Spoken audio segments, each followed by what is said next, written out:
So, and I said so again. Shall we see how many times I burp throughout this take? Because that happens a lot as well.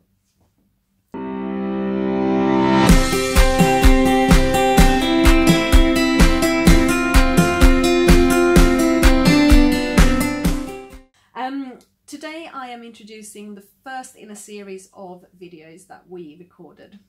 And they are all to do with Eileen's PEG surgery.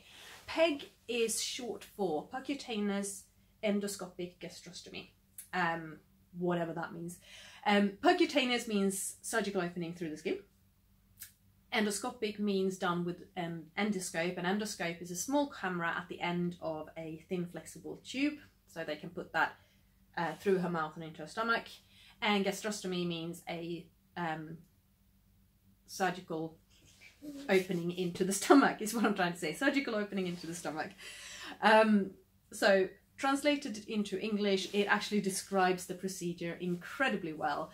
They put in a feeding tube by using a percutaneous endoscopic gastrostomy.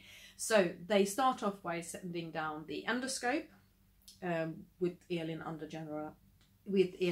general anesthetics. Hi, good man. Hey, Brennan. Yes, so Eileen goes under general anesthetics, and then they put the endoscope into her mouth, down her throat, into her stomach. It has a light on it so they can see what they're doing. And they then shine that light out through the stomach and hope to see the light on the outside of the skin of the abdomen. If they can see that light really easily, it means that there's nothing in the way blocking it. There might be a piece of intestine lying in the way, for example, but if they can see the light really easily, it means there's nothing there, and that's where they make a little tiny incision through the abdomen and the stomach, all the way in. They put a wire through that incision, pull everything up. So now you have a wire that's gone from the outside and then in and through her mouth, and they attach the feeding tube to that and pull it all back down again. And the feeding tube then has a little soft stopper at the end of it that goes up against the inside of the stomach, like that. And then on the outside of the stomach, they put in a little clip. And it's incredibly minor surgery. It doesn't require any stitches, provided that it goes like this. This is the best case scenario.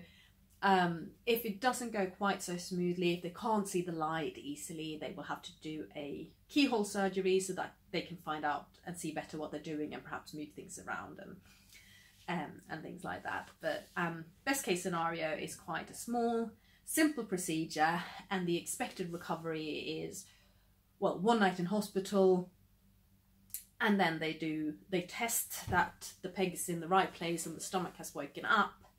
And they do this by putting in a certain amount of water through the feeding tube, leaving it for an hour, and then they aspirate, which means they pull it back out again, and they expect to see less than half left. Basically, the stomach's woken up, it's doing its job, it's absorbing the fluid. And this is the procedure that we, in consultation with Eileen's gastroenterologist, decided that we were going to do for her. This was early 2018. We knew that it was going to take quite some time before it actually happened. And in the meantime, we went with what's called an NG tube. So you see some footage where Eileen has a tube through her nose and it's plastered to her cheek to hold it in place. NG, nasogastric, so it goes through her nose, down her throat and into her stomach. And we were using that to give her supplemental feeds through in the run-up to the surgery, and she put on quite a lot of weight during that time. I think it was about 3 kilos in total that she put on before the surgery finally happened. It was fantastic for us. We really felt that we could meet her nutrition needs and her fluid needs in a much better way. We were much less stressed out about food and eating and drinking. Our world had started to kind of revolve around those things, and we weren't, we were so focused on all of that other things and kind of fun family things and playtime and that stuff was almost having to take a bit of a backseat. So yeah, it was definitely time that we tried something different. Just seeing the difference with the NG tube was amazing. So I'm going to cut from here to a little bit of footage that I took with Eileen on my lap over the summer when we had the surgical counsel appointment. So we had gone in and had our first meeting with the surgeon to talk through what we could expect.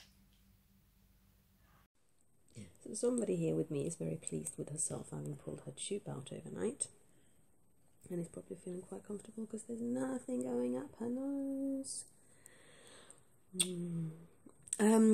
We have some news on the gastrostomy front. We went to Addenbrooke's on Thursday and met with the surgical counsel and with one of the surgical nurses, and it was a very positive appointment. Hördu, sit up. Very positive appointment. They really listened to us. Kan vi hålla upp huvudet? They really listened to us and our concerns about having Elin under general anesthetics and pain management and worries about having her in an operation in general, and they went through everything in a lot of detail and have said that they will put in a morphine pump post-op, which they really don't think she's going to need, but they also understand that we want to have something there just in case, and they're going to have they're setting in an additional appointment with an anesthesiologist so that we can talk through Elin's behaviour when she comes out of a GA and see if there's anything we can do to help reduce the stress, shall we say, from one of those. She's also going to have a contrast x-ray, which is something they do as routine, but as Rob has got bowel malrotation, it's very good they do that as routine, because there is a small risk that Elin has as well. It's very small. We think they would have noticed it by now if she did, but yeah, so 2 more appointments just popping into Addenbrooke's, one for the anesthesiologist and one for the contrast x-ray, and then a pre-op assessment, and then finally the operation, which is probably still going to be another 3 months away because it's a long waiting list for everything. But things are moving, and we're quite glad we're doing this at Addenbrooke's. And that was it. It was a good appointment. We felt listened to, we felt taken seriously, we felt very reassured about going ahead with the surgery. So that's what we did. And in the next video, I'm going to talk about the pre-op assessment that was done much closer to the actual operation itself. I hope you've enjoyed this video. Tune in next week for the next one.